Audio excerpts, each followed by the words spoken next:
Children, आज हम पढ़ने वाले हैं क्लास 10 की पहली चैप्टर, केमिस्ट्री की पहली चैप्टर, नाम है केमिकल इक्वेशन एंड रिएक्शन।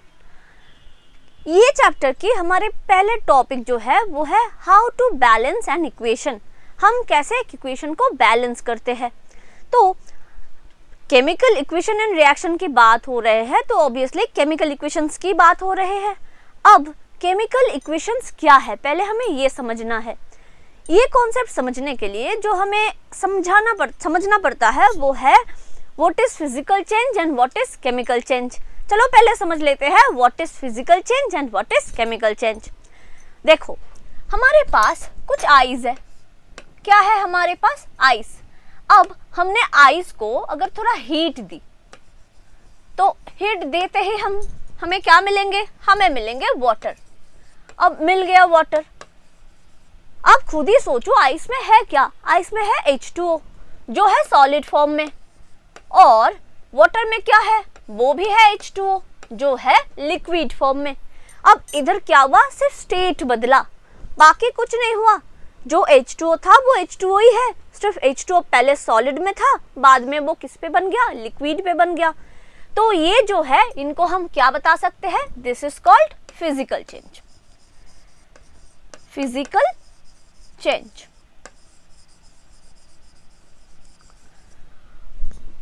अगर हम केमिकल चेंज के बारे में बात करें तो केमिकल चेंज क्या होती है? चलो देखो, मान लो हमने नाइट्रोजन गैस के साथ हाइड्रोजन गैस को रिएक्ट करवाए और हमें क्या मिला? हमें मिला NH3। आप हमें बता सकते हैं कि NH3 का नाम क्या है? चलो मैं ही बता देती हूँ, ये है अमोनिया।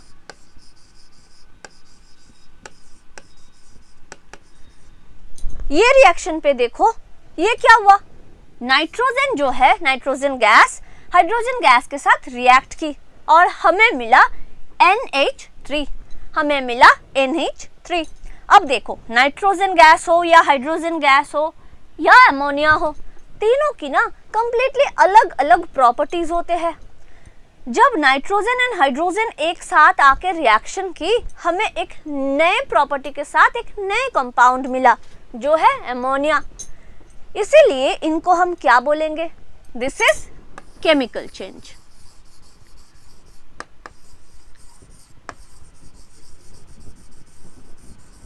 तो अगर हम सोचने जाए तो what is the main difference between physical change and chemical change?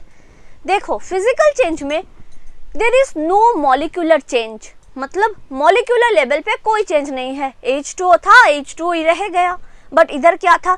नए बॉन्ड फॉर्म हुआ और पुराने बॉन्ड उसके साथ साथ ब्रेक भी हो गई। देखो, नाइट्रोजन में बॉन्ड था, जो ब्रेक हुआ उसके बाद ही नाइट्रोजन हाइड्रोजन में बॉन्ड बना, तो ये बना केमिकल चेंज। तो ये टॉपिक था what is physical change and chemical change. अब हम आगे बढ़ेंगे केमिकल इक्वेशंस के साथ, जो है हमारे केमिकल चेंज। तो अब हम जो पढ़ने वाले हैं वो है केमिकल इक्वेशन। तो चलो केमिकल इक्वेशंस पढ़ते हैं। Chemical equation.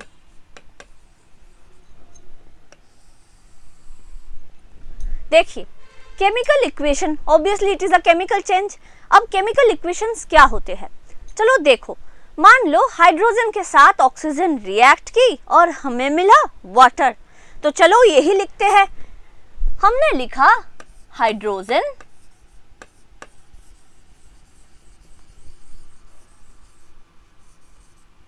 reacts with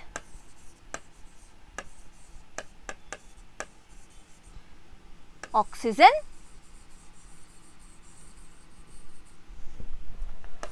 to form water। ये जो हमने लिखा, इनको हम क्या बोलेंगे? इनको हम बोलेंगे it is a word equation. क्यों? क्योंकि सारी चीज वर्ड में लिखा हुआ है ना, इसीलिए। Hydrogen reacts with oxygen to form the water, word में लिखा हुआ है, तो इसीलिए इनको हम क्या बोलेंगे? This is word equation. अब यही वर्ड इक्वेशंस को अगर हम सिंबॉलिक पे ट्रांसफर करें, सिंबॉलिक इक्वेशंस पे ट्रांसफर करें तो कैसे करें? देखो, हमें आइडेंटिफाई करना होगा कौन किसके साथ रिएक्ट कर रहे हैं। रिएक्ट कर रहे हैं हाइड्रोजन एंड ऑक्सीजन। क्या बनाने के लिए रिएक्ट कर रहे हैं? वाटर। तो चलो वही लिखते हैं। तो हमने क्या लिखा?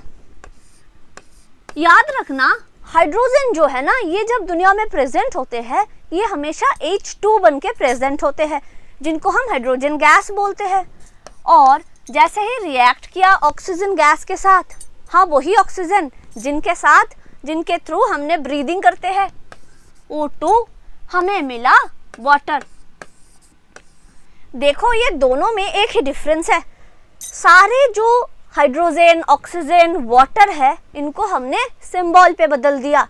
तो H2 प्लस O2 हमें मिला H2O। ये कैसा है? ये है सिंबॉलिक इक्वेशन। तो चलो लिख लेते हैं सिंबॉलिक इक्वेशन।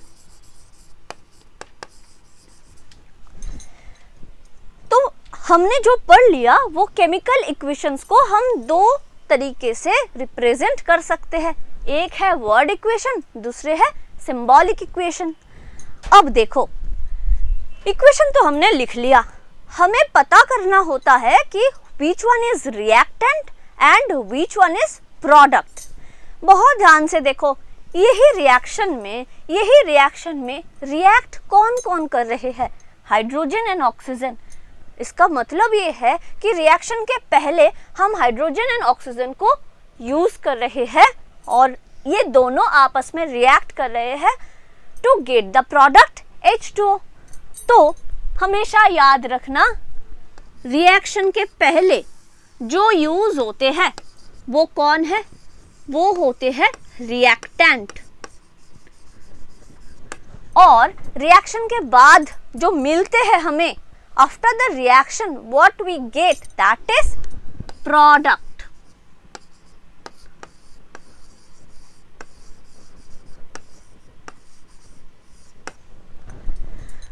तो रिएक्टेंट एंड प्रोडक्ट क्लियर हुआ आप लोगों को? अच्छा, चलो देखते हैं। एक चीज ध्यान में रखना, रिएक्टेंट एक भी हो सकते हैं, एक से ज्यादा भी हो सकते हैं। प्रोडक्ट भी एक हो सकते हैं, एक से ज्यादा भी हो सकते हैं।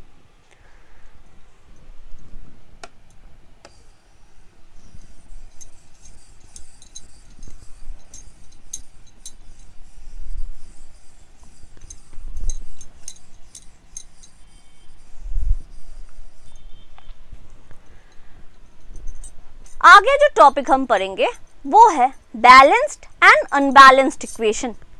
क्या? Balanced and unbalanced equation.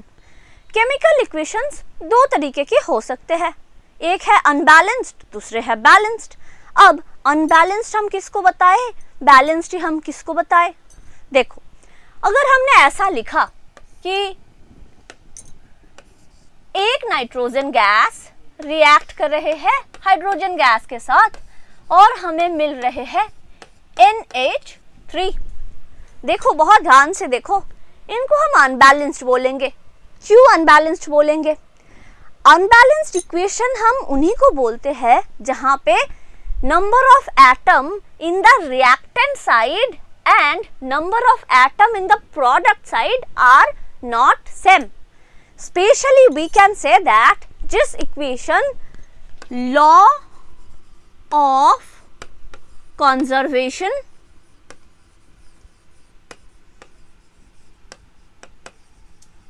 of mass, ये जो लॉ है ये लॉ को फॉलो नहीं करते, उन्हीं को हम बताते हैं that is an unbalanced equation. जैसे देखो, अगर हम एटम काउंट करने जाए, ये नाइट्रोजन गैस जो है, इन पे how many atoms are there? हमेशा ध्यान रखना, ये जो है ये क्या है? दो नाइट्रोजन एटम मिलके एक N2 गैस बना। अब देखो दो एटम है, बट अब प्रोडक्ट साइड पे देखो एक हो गया, तो इसका मतलब जो भी है एक तो कहाँ गया किसी को पता नहीं। तो इसका मतलब ये लॉ ऑफ कंजर्वेशन ऑफ मास जो है ये फॉलो नहीं कर रहे हैं।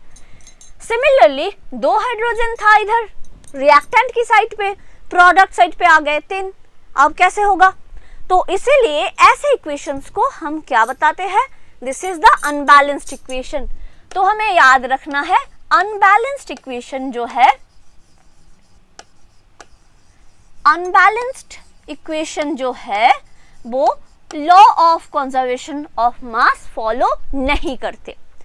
अब देखो, एक चीज बहुत ही इंटरेस्टिंग है, ये रिएक्शन हमने लिखा तो इससे पता क्या चलते हैं हमें? एक्चुअली हमें सिर्फ यही पता चलते हैं कि who are the reactants and who are the products. जैसे ये रिएक्शन से पता चल गया, ये तो नाइट्रोजन गैस एक हमारे रिएक्टेंट है और हाइड्रोजन गैस भी रिएक्टेंट है और प्रोडक्ट के हिसाब से हमें अमोनिया मिलते हैं। बट कितने ज़रूरी है, कितने चाहिए, कितने मिलेंगे, कुछ नहीं पता। वो हम कहाँ से पता करें? वो पता करने के लिए हमें बैलेंस्ड इक्वेशन की हेल्प लेनी पड़ेगी। अब बैलेंस्ड इक्वेशन की हेल्प लेनी पड़ेगी तो बैलेंसिंग भी सीखना है। चलो एक बार समझ लेते हैं बैलेंस्ड इक्वेशन क्या है। देखो, यही इक्वेशंस को अगर हमने बैलेंस करे, यही इक्वेशंस को अगर हमने बैलेंस करे तो हमें क्या मिलते हैं? N2 प्लस 3H2 और हमें मिला 2NH3। ये जो इक्वेशन है इनको हम बोलेंगे ये बैलेंस्ड इक्वेशन है। कैसे किए वो बाद में सीखेंगे, बट पहले समझ लो कि बैलेंस्ड इक्वेशन क्यों है ये। चलो, बैलेंस्ड इक्वेशन की सबसे बड़ी प्रॉपर्टी जो है उस पे number of atoms in reactant side will always be equal with the number of atom in the product side। और एक बड़ी बात है, इसी के कारण ये लॉ ऑफ कंजर्वेशन ऑफ मास को भी फॉलो करते हैं। तो देखो, ये साइड पे how many nitrogen atoms are there? 2। ये साइड पे कितनी है? देखो, ये भी 2 ही है। तो नाइट्रोजन एटम जो है वो कितना है? वो 2 है। हाइड्रोजन एटम इधर कितनी है? 3 into 2 दैट इज टोटल 6। और इस पे देखो, hydrogen atom is 3 into 2 that is also 6। इसका मतलब क्या? Number of atom in both the sides are same. So that's why we can say that it follows the law of conservation of mass. So that's why this is a balanced chemical equation।